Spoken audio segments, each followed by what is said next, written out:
instead of just 6 months and that's it, then we lose the money. Yeah, we just had an HR person that we trained and paid for it, and they left. Alderman Wesley. All I know, this has been a thorn in my side from day one. I did make some phone calls for some other towns. They don't offer this program, okay? So I don't know why we are even offering this program. As far as I'm concerned, I'm not paying for someone's education or school.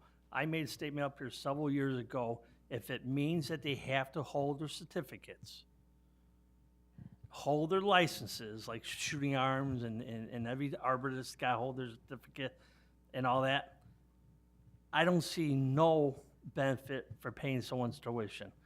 Let them go out. They make good enough money here at the city with their salary and that. Let them go out and do it. And I will tell you, if you go to the local union that they belong to, I guarantee you, in my union, they offer classes to educate themselves, and the union pays for it. So I'm sure the 1,500 or whatever union they belong to has courses that they could take and try to educate themselves.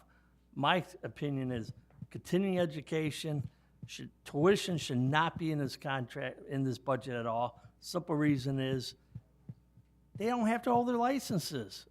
Again, like the mayor said, no way. This needs to come out of the budget. I don't care how anyone says, I Is will that in vote the no form for of a this. motion? That will be my motion, remove this out of the budget. I'll second the motion. Comments, Mr. Mayor? If we're gonna take this out of the motion, gonna continue to take it out of the motion, I would tell the manager to take it out of personnel manual so it doesn't keep popping up every year at the budget. Can you do that, Mr. Manager?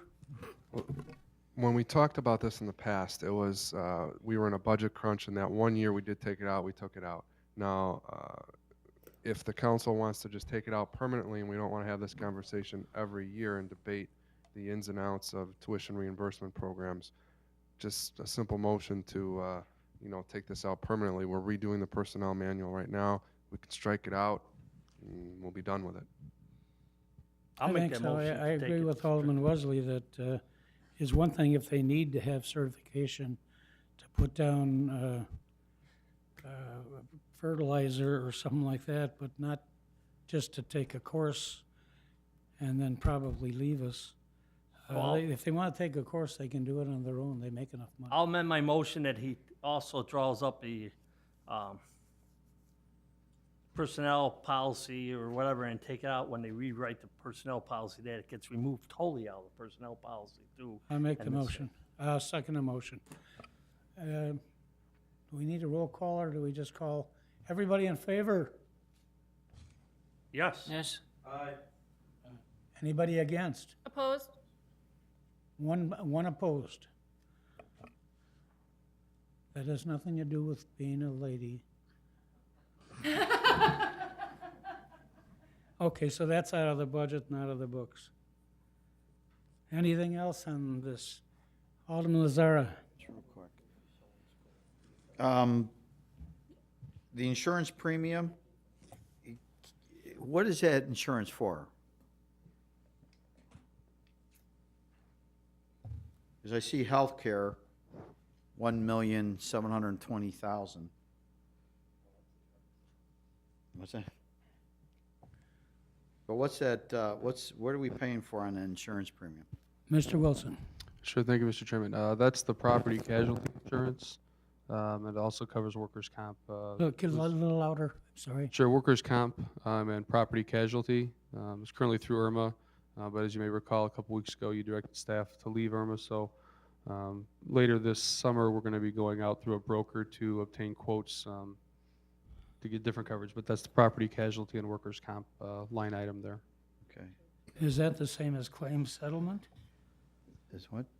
The claim settlement is our portion of the deductible that we have to pay for the claims, because currently we're self-funded $2,500 through $2,500. So if there's any claims, $3,000, $4,000, we have to pay the first $2,500 of that, and then the insurance kicks in. So that's the insurance company still pays all of it, but then we have to reimburse them for the deductible on each claim. So that's what that is.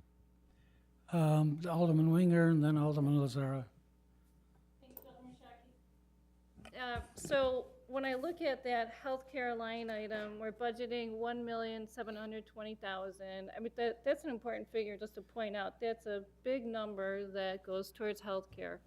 And now, in terms of the collections from, let's say, a retiree who's still on the healthcare or employee's portion, where is that reflected? Is that in a different revenue section, or does that go, I forget, does it go directly to the insurance company and this is the offset? Please. Sure. One of the revenue line items in the general fund, in the beginning, it's called employee contributions or employee healthcare contributions. It's a little north of $300,000, I think 340 perhaps in this year's budget. Okay, so I'm in the general fund revenues, right? That's where it would, page 91, okay, thank you. Oh, the miscellaneous, okay. Okay, so it's like 300-some thousand that offsets the 1.7. Correct. Okay, so that's a big number that the city does contribute to the healthcare of its employees. Thank you. Why, Who would I mention was next after you? Alderman Lazar. No, she Alderman answered. Zara. It was answered. Oh, I'm sorry. Okay, That's all right. Thank you. the mayor and then. I'm on a Alderman different Woods. topic. I don't know if Alderman Woods or Alderman Wesley on the same topic. same topic. Your brother had it. Same. Miscellaneous, where's miscellaneous? Me. Either one. Do you want him to do it? I don't know what he wants to do. I just had a question. Alderman Woods, I didn't see you. Alderman Woods I have and a then simple Alderman question. Woods. Why do we put it under miscellaneous? Why don't we call it what it is? Oh, sure. The specific line item itself is called employee healthcare contributions, but for audit categorization purposes, it goes under miscellaneous. That's the audit classification for the category, but the actual line item itself is specifically called healthcare contributions.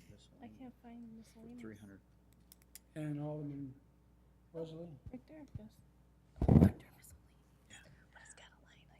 These are for union employees too, correct? Everyone. Correct. All active employees on the city's health plan and the retirees. Okay. And the mayor. Are we done on that topic before we switch? Okay. Under maintenance agreement, we're going up to 12,500. I mean, back in 2011 was 9,200. 2012, we came down to 7,500. This year, we're gonna do about 11,500.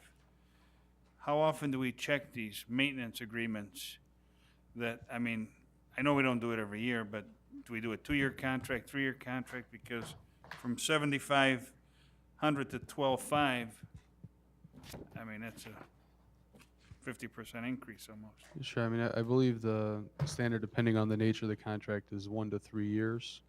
That being the HVAC. I believe Mr. Forrest typically handles that, so I'll defer to him a little bit. You know, we gotta- Please, Mr. Thank you. Forrest. Yes, the reason the 2012 figure was so low was that we figured we let the maintenance agreement expire, and I was trying to renegotiate the contract, and I was also out getting bids from other contractors. So there were several months where we had no maintenance agreement, but you know, we would just pay for the service calls as needed. The reason that I bumped that figure up a little bit is that the contractor that we use is a union shop, and he's tied to certain union raises. So although we do try to keep the costs down as much as we can, sometimes he does pass along a couple percentage. And I do go out probably every 3 years and rebid it to see what we've got. This particular contractor typically gives us the best price, number one, and number two, the HVAC system here at City Hall is quite a monkey puzzle. We have several different types of systems. They're located all over the place. I mean, it's just a potpourri of patchwork quilt, if you may, of systems. This contractor has been with the city for several years. He's familiar with those systems. I have used other contractors for some repairs and replacements, and typically this guy has to come back and fix those repairs and installations. Okay, is that Mr. Woods? Just a quick statement that contract manager could have managed those contracts also. Thank you. Are we finished with central services? Anybody else have any questions about central services? Did we pass it? Are we okay with it now? Yeah, unless there's any other questions, I mean, we're at a natural break right at the end of the general fund. I believe we're 2 or 3 minutes before 11, which was Well- self-imposed go time. I was gonna go a So- lot longer, but John Forrest took so much time to answer one simple question that I think we'll end it at this point. So- Yes, we'll Yeah, I mean- call, I'll make a motion to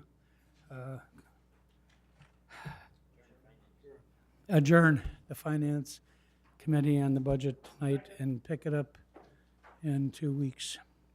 All in favor? Opposed? Yeah, I want to stay longer.